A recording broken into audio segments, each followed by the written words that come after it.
এই নির্বাচনী কার্যক্রম এবং আইন শৃঙ্খলা বাহিনীর সাথে যারা আছেন আমরা অনুরোধ জানাবো যে জনরোষের সামনে আপনাদেরকে একসময় পড়তে হতে পারে। কোনো অবস্থায় আপনারা আপনাদের নিরপেক্ষ অবস্থান থেকে আপনারা সরবেন না। আপনারা সঠিক এবং যথার্থ দায়িত্ব পালন করবেন।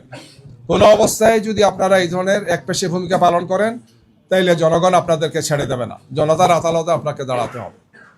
প্রিয় সাংবাদিক বন্ধুগণ, আমি আরেকটি ঘটনা বলতে চাই যে আমাদের একজন দায়িত্বশীল গতকালকে আজকে তিনি ঢাকা থেকে গিয়েছেন সৈয়দপুর বিমানবন্দরে এবং সেখানে আইন শৃঙ্খলা বাহিনী তাকে একটা সাজানো নাটক করেছেন। তিনি তার বক্তব্য স্পষ্ট করেছেন যে আমার ব্যবসায়ের জন্য আমি আসা যাওয়া করি, ব্যাংক বন্ধ, আমাকে কিছু লেনদেন করতে হয়, এই জন্য তার সাথে কিছু নগদ টাকা ছিল, যেটি খুবই স্বাভাবিক। একজন মানুষ ব্যবসা করতে পারেন, তার পরিবারের প্রয়োজনে বা অন্য প্রয়োজনে তিনি এটা ক্যারি করতে পারেন। এয়ারপোর্টের মতো একটা রেস্ট্রিক্টেড এরিয়াতে যেখানে খুবই লিমিটেড মানুষের চলাফেরা, সেখানে একটা নাটক সাজানো হয়েছে যে তিনি এই টাকা নিয়ে যাচ্ছেন এবং এটার বিভিন্ন অর্থ করার জন্য বিভিন্ন ধরনের বলা হচ্ছে নিউজ করা হচ্ছে। ইতিমধ্যে তিনি একজন বয়স্ক লোক, একজন দায়িত্বশীল ব্যক্তি আমাদের, তিনি অসুস্থ হয়ে পড়েছেন মেন্টালি এই টর্চারের কারণে।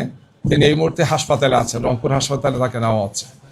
আমরা খুবই দৃঢ়তার সাথে বলতে চাই বাংলাদেশ জামাত ইসলামী তার নীতি নির্ধারণ, তার কর্মপন্থা, তার কর্মসূচি এবং তার সাংগঠনিক কার্যক্রম পরিচালনা সবসময় স্বচ্ছতা এবং জবাবদিহিতার সাথে আমরা ভূমিকা পালন করে থাকি।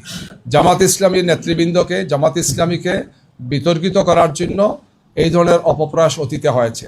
গত 28 তারিখ আমিরে জামাত যখন কুষ্টিয়া থেকে সফর আরম্ভ করেন, আপনারা খেয়াল করেছেন, তখন মেহেরপুর জেলা আমিরের গাড়িতে অস্ত্র পাওয়া গিয়েছে এই মর্মে একটা নিউজ দেওয়া হলো। পরে দেখা গেল 1 ঘন্টার মাথায় সেটা হচ্ছে বাঁশ ছিল, লাঠি ছিল অথবা এই ধরনের ছিল যেগুলা কাজের জন্য নেওয়া হচ্ছে, অর্থাৎ সেখানে স্টেজের কাজের জন্য নেওয়া হচ্ছে, শাবল নেওয়া হচ্ছে, কুদাল নেওয়া হচ্ছে। 1 ঘন্টার মধ্যে পরবর্তীতে তার গাড়ি দেখা গেল তিনিও গাড়িতে নেই, তার নির্বাচনী কাজে ব্যবহৃত গাড়িতে এই জিনিসগুলো ছিল, কিন্তু বলা হলো যে অস্ত্র তিনি বহন করছেন। এই ধরনের উদ্দেশ্য প্রণোদিতভাবে কিছু নিউজ তৈরি করে কিছু লোক আইন শৃঙ্খলা বাহিনীর একটা অংশের যোগসাজশে আমাদের ভাবমর্যাদাকে নষ্ট করার জন্য চেষ্টা করা হচ্ছে। অথচ 1 ঘন্টার মধ্যে তাকে ছেড়ে দেওয়া হচ্ছে, তাকে বলতে তার গাড়িতে যারা ছিলেন এবং বলা হচ্ছে যেগুলো কিছুই ছিল না, এবং সেটাই আসলে বাস্তব ছিল। তো এইভাবে আমাদের সে মনে হচ্ছে যে একদল লোক রাজনৈতিকভাবে জামাত ইসলামীকে মোকাবেলা করতে ব্যর্থ হয়। জনতার এই যে বিপুল প্রত্যাশা, বিপুল যে আলহামদুলিল্লাহ আগ্রহ আমাদের দিকে, এই জন্য একের পর এক এই সমস্ত ঘটনাগুলো তারা ঘটাচ্ছেন গিয়ে।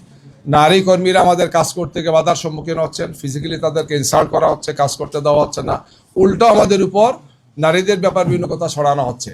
এবং এই ধরনের সাজানো ঘটনাগুলো অত্যন্ত স্পষ্ট হয়ে যাচ্ছে।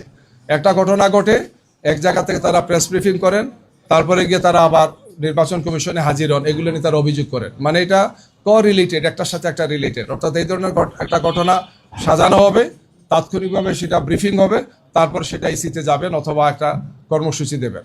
অর্থাৎ জামাত ইসলামীকে এবং আমাদের সাথে যে 11 দলীয় যে নির্বাচনী ঐক্য আছেন তাদের সামগ্রিক অবস্থানকে প্রশ্নবিদ্ধ করার জন্য নির্বাচনকে সামনে রেখে একদল লোক, একটি দল এই কাজগুলো করছেন। আমরা মনে করি যে এটা সুস্থ রাজনীতি নয়।